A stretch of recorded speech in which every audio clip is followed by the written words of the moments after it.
On Tuesday, November 8, the election of Donald Trump foretold the death knell of the Trans-Pacific Partnership, assuming of course he meant what he said when he made opposition to the jobs and sovereignty-destroying TPP a signature part of his campaign. On Monday, November 21, President-elect Trump posted a short video message on Facebook, available here on YouTube, citing several executive actions he would take on day one as president.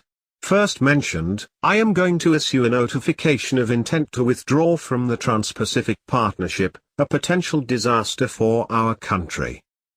In the same video, Trump also said, "My agenda will be based on a simple core principle, putting America first.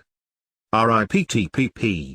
And, perhaps, RIP to some other elements of the globalist, America last agenda, as well. We shall see." The TPP was sold as a trade deal, a free trade agreement that would bring back jobs to the United States and ensure the opportunity for every citizen to improve his lot.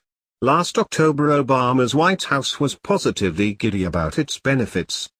The TPP would allow free and fair trade that would support our workers, our businesses, and our economy as a whole. The agreement reflects America's values and gives our workers a fair shot at the success they deserve. Nothing was mentioned in that release about what America would have to give up to become a part of the 30-chapter, 5,600-page agreement among 12 Pacific Rim countries hammered out in secret over the last 7 years, huge chunks of its national sovereignty. Instead, the agreement itself claims to promote economic growth, support the creation and retention of jobs, enhance innovation, productivity and competitiveness, raise living standards, reduce poverty, and promote transparency, good governance, and enhanced labor environmental protections. As details about the TPP leaked out, thanks to WikiLeaks, enthusiasm for the deal waned.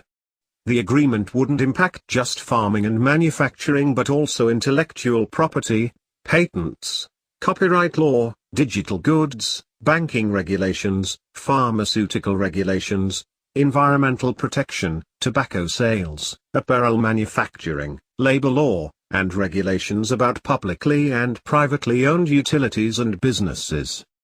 After Senator Jeff Sessions, Republican Alabama, reviewed the document in its entirety, he exposed its real purpose and real danger in a speech on the floor of the Senate.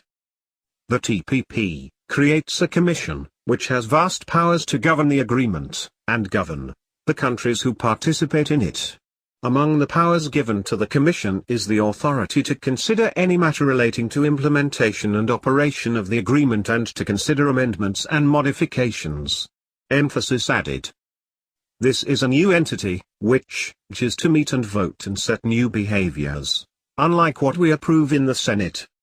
In other words, once ratified, the Senate would be giving up, irrevocably, precious constitutional powers to a new international commission staffed with unelected officials from other countries whose interests may be inimical to those of America.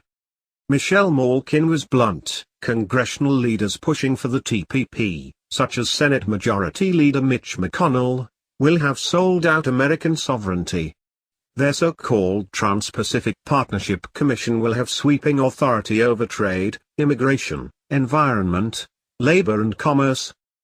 Reality over the demise of the TPP was recognized by Japanese Prime Minister Shinzo Abe, who, being informed that Trump was pulling the plug, admitted that the TPP would be meaningless without the United States.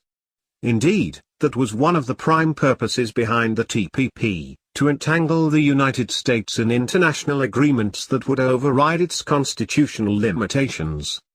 Remarkably, what Trump is doing is keeping his promises. Not being a politician, he is allowed to do that.